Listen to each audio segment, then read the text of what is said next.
Hello hello Bala, నేను చెప్పే జాగ్రత్తగా విను. నీకు నా పర్సనల్ డీటెయిల్స్ మెయిల్ చేశాను.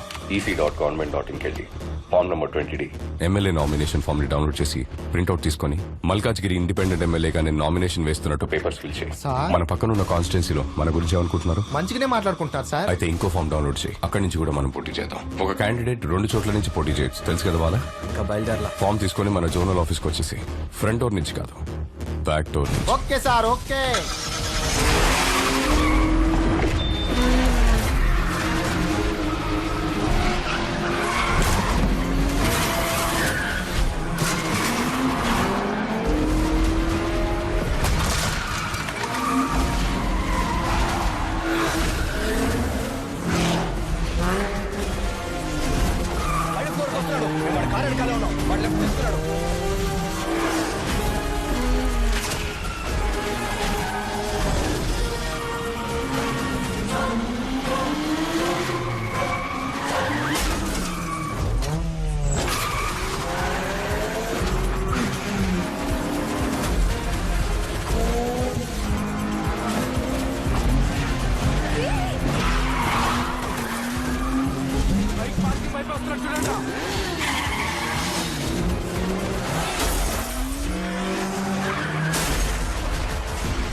సార్ ఎవరయ్యా నువ్వు? బ్యాక్ డోర్ నుంచి వస్తున్నావు? సార్ ఇంకా 5 minutes టైం ఉంది సార్, తీసుకోండి సార్ ప్లీజ్.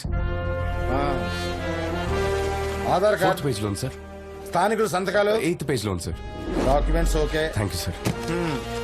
ఎందుకే ఫోటో తీస్తున్నావు? ఊరికనే సేఫ్టీకి సార్. Smile please. ఒక మంచి పౌరుడిగా నేను ప్రజాసేవని న్యాయంగా చేస్తానని ప్రతిజ్ఞ చేస్తున్నాను. ఇలా చూడు, పైన కిందకి తెచ్చాం, ఇక్కడ నుంచి పాతాళంలోకి తొక్కేస్తాం.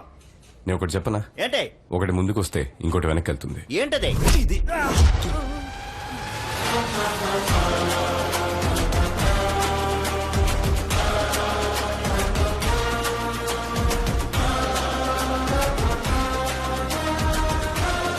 అన్నా, వాడు ఎక్కడ కూడా నామినేషన్ వేసేసాడు. రేయ్, పబ్లిక్ ముందు వాడిని ఏం చేయకండి, సైలెంట్ గా ఉండండి, తర్వాత చూసుకుంటాం.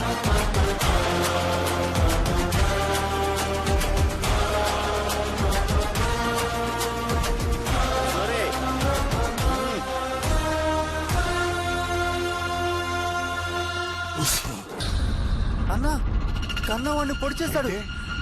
నువ్వు సావవు తమ్మి, లివర్ కి తగలకుండా పొడిచిన. నువ్వు ఎమ్మెల్యే కావడానికి ఇదొక ప్లస్ పాయింట్. నాకు రాజకీయం తెలియదు, నేనొక రౌడీనని అన్నాడు వాడు. రాజకీయ నాయకులు పుట్టేదే రౌడీల వల్ల అని మర్చిపోయినాడు. నేను జైలుకు పోతా, నువ్వు రెడీ అయి అసెంబ్లీకి పో. ఆల్ ద బెస్ట్ తమ్మి.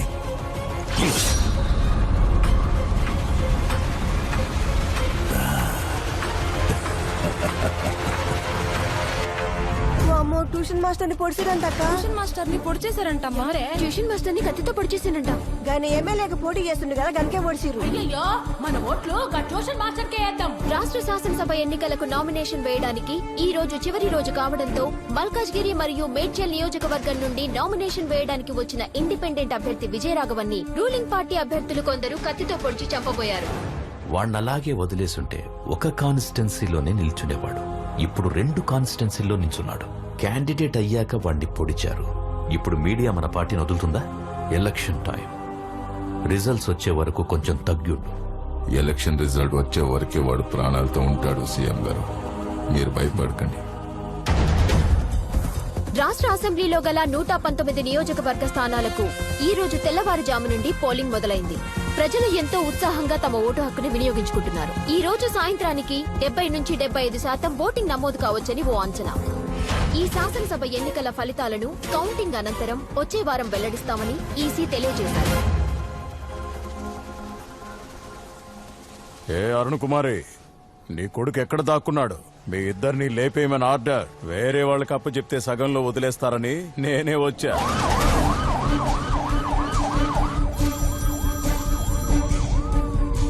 హలో సార్, ఒక బ్యాడ్ న్యూస్. మనం 100% గెలిచే ఇల్లందు నియోజకవర్గంలో ఈసీ ఓటింగ్ ఆపేస్తుంది. కావాలనే చేశారు సార్. అసెంబ్లీ ఎన్నికల ఓటు కౌంటింగ్ నడుస్తున్న ఈ టైంలో ఓ పార్టీ నాయకులు డబ్బులు పంచుతున్నారని ఇల్లందు నియోజకవర్గంలో ఎలక్షన్ కమిషన్ కౌంటింగ్ నిలిపివేశారు. వాళ్ళు ఖచ్చితంగా గెలిచే స్థానంలో ఓట్ల కౌంటింగ్ ఆపేయడంతో అధ్యక్షుడు రాజేంద్ర కుమార్ సభ్యులతో చర్చించడానికి పార్టీ ఆఫీస్కు బయలుదేరారు. ఎలక్షన్ కమిషన్ ఒక నియోజకవర్గంలో ఓట్ కౌంటింగ్ ఆపేశారు. దానివల్ల మీ పార్టీ ఓడిపోతుందంటారా? ఇది అపోజిషన్ పార్టీ సెంట్రల్ గవర్నమెంట్ చేసిన కుట్ర. ఈసారి కూడా మేమే గెలవబోతున్నాం. ప్రభుత్వాన్ని మళ్ళీ మేమే ఏర్పాటు చేస్తాం.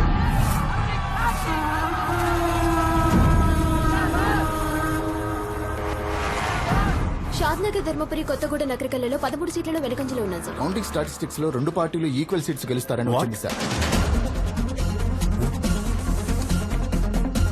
ఈ కాకమ్మ కథలు నాతో చెప్పొద్దు. లీగాలిటీస్ నాకు తెలుసు. స్టే ఆర్డర్ ఏమైంది? క్యాన్సిల్ అవుతుందా లేదా? ఏంటి బాగానే వెళ్తుందిగా?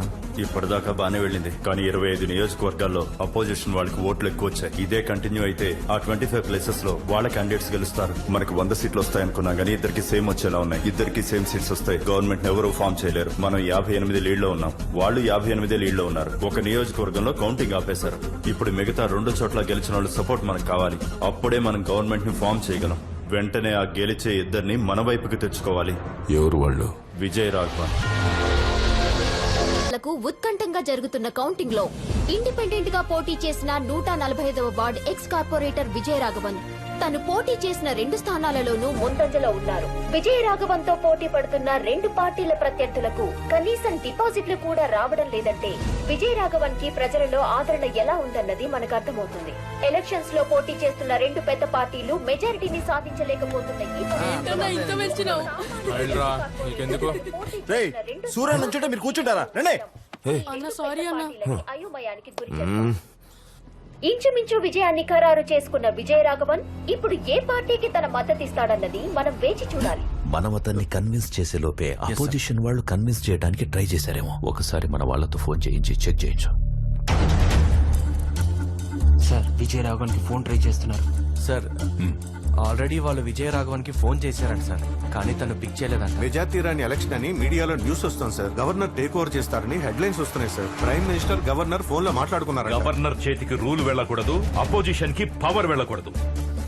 అసలు మీ చట్టాలు ఏం చేస్తున్నాయా? సార్, వాళ్ళు ప్లాన్ చేసి స్టే ఆర్డర్ తెచ్చారు సార్. దాన్ని ఎలాగైనా క్యాన్సిల్ చేయొచ్చు, కాకపోతే ఒక వారం లాగేస్తారు. ఆ ఒక్క వారం పవర్ లో లేకపోతే ఏమైనా జరగచ్చు. ఆ విజయ రాఘవన్ 2 స్థానాల్లో లీడింగ్ లో సార్. మల్కాజ్గిరి మేడ్చల్ కన్ఫర్మ్ గా గెలుస్తాడు సార్. పొజిషన్ ఏంటి సార్? సెంట్రల్ నుండి ఫోన్ వచ్చింది. విజయ రాఘవన్ కి ఫోన్ చేసి తనని ఎలాగైనా మన పార్టీలోకి లాక్కోమంటున్నారు. ఏంటయ్యా, ఒక పక్క మనం గెలవబోయే స్థానంలోనేమో కౌంటింగ్ ఆపేశారు, ఇంకో పక్క విజయ రాఘవన్ 2 స్థానాల్లోనూ గెలిచాడు. మన గవర్నమెంట్ చేయి జరగకూడదు. ఉన్న పెండింగ్ కేసులన్నీ పుటప్ చేసి సగం మందిని లాగేస్తారు. ఎంత అడిగినా ఇచ్చేద్దాం.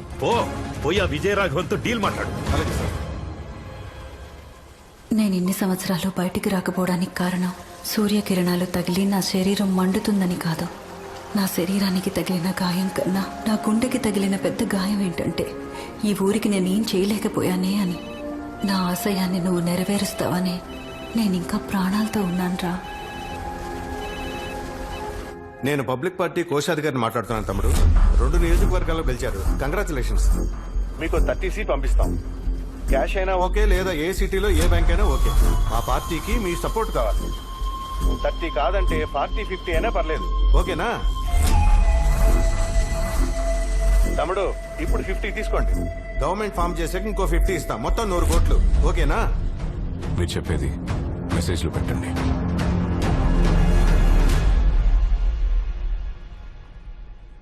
ఫార్మల్ గా మెసేజ్ పెట్టమంటున్నాడు సీఎం గారు.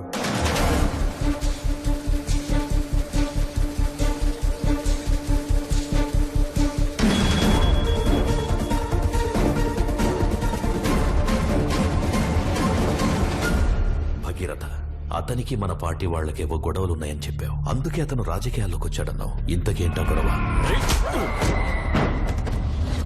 కాలేజ్లో వాడిని సీటు నుండి తోసేశారు.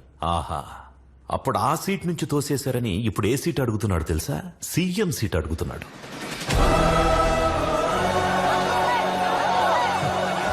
ఎవరిలో చేయడం ఏంటయ్యా?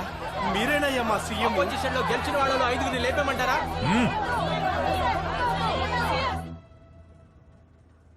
కౌంటింగ్ స్టాప్ చేసిన ఆ కాన్స్టిట్యున్సీలో మనమే గెలుస్తాం. కానీ ఆ స్టే ఆర్డర్ ని క్యాన్సిల్ చేయించి కౌంటింగ్ చేసే టైంకి మన గవర్నమెంటే ఉండాలి. గవర్నర్ రూల్ ఉంటే రిజల్ట్ ఎలాగైనా మార్చేస్తారు. అప్పటి వరకు 1 వీక్ 10 డేస్ పవర్ మన దగ్గరే ఉండాలి. నేను సీఎం అవ్వడం ముఖ్యం కాదు, గవర్నమెంట్ మనం ఫామ్ చేయడమే ముఖ్యం. ఏం మాట్లాడుతున్నారు సార్?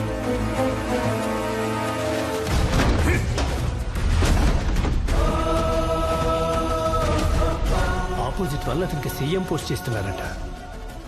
వాళ్ళిచ్చే సీఎం పోస్ట్ ఏదో మనం ఇస్తాం కదా. లేదు సార్, అతను వద్దంటున్నాడు. ఆ పార్టీ వాళ్ళే అతనికి టార్గెట్.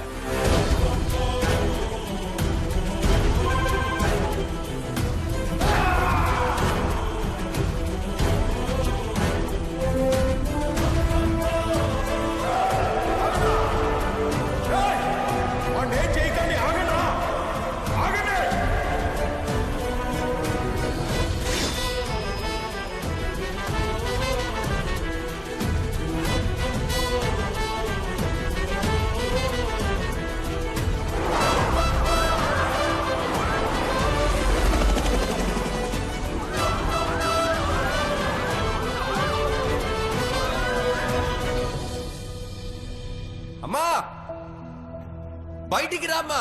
ఒరే రాఘవ, అమ్మ కోసం ఒక పని చేస్తావా? ఏంటమ్మా? నువ్వు కలెక్టర్ అవ్వాలి. దానికేటమ్మా, తప్పకుండా అయిపోతాను.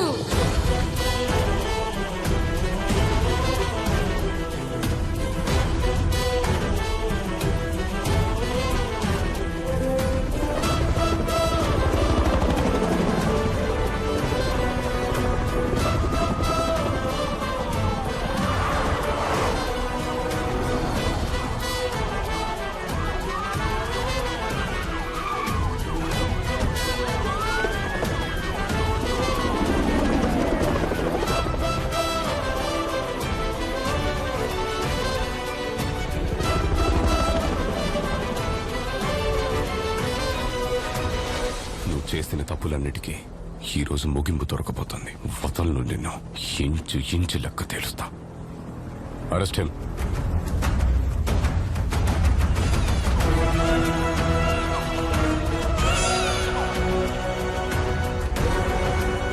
అతనికి ఏ అథారిటీ ఇవ్వం. అతను ఒక డమ్మి సీఎం లా పెట్టుకుందాం. అతనికి ఏ సైన్ పవర్ ఉండదు, ఏ అప్రూవల్ అతని దగ్గర ఉండదు. మంచి ఆకలి మీదున్న సింహాల మధ్య చిక్కుకున్న జింకలా ఉండాలి వాడు. వాడి అవసరం తీరిపోగానే నువ్వు వాడిని ఏమైనా చేసుకో. వాళ్ళ అమ్మ కూడా ఒకప్పుడు మన పార్టీ అంటగా. ఏదో ఇండిపెండెంట్ గా గెలిచాడని చెప్పకుండా అమ్మ కొడుకులిద్దరూ మా పార్టీయే రెబల్స్ గా గెలిచి తిరిగి వచ్చారని న్యూస్ ఇవ్వండి.